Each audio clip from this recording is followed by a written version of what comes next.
આ વિડીયો હું તમને બતાવીશ વેન્ડર કેવી રીતે એડ કરાય એડિટ કરાય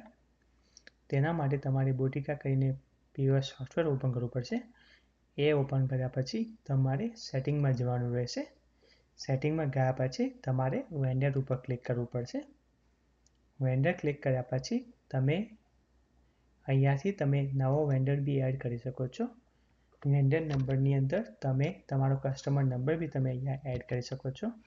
એ એડ કર્યા પછી તમે કંપનીની જે ઇન્ફોર્મેશન હોય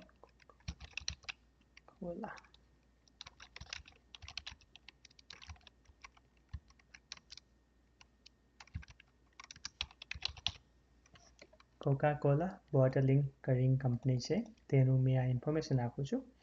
તમે અહીંયા તમારો એ કંપનીનો જે સેલ્સમેન હોય તેનો બી તમે નંબર નામ ને બધું લખી શકો છો દાખલા તરીકે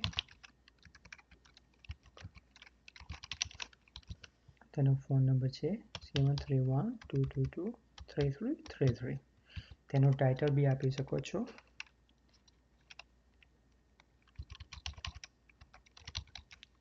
તેનો ઈમેલ એડ્રેસ હોય તો તમે ઈમેલ એડ્રેસ અને કંપનીની વેબસાઇટ હોય તો તમે એ બી તમે અહીંયા એડ કરી શકો છો જો તમારે બીજું બી અંદર એડ કરવો હોય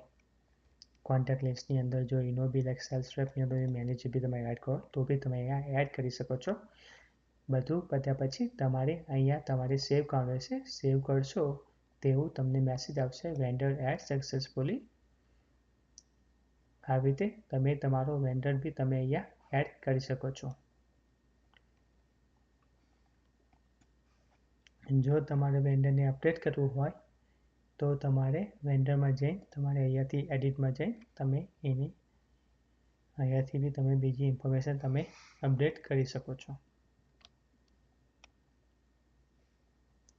જો તમારે પાછું જવું હોય તો તમે આ 3 ડેશ આઇકોન ઉપર ક્લિક કરશો તો તમે પાછા જશો અથવા તમે બેક બટન દબાવીને બી તમે પાછા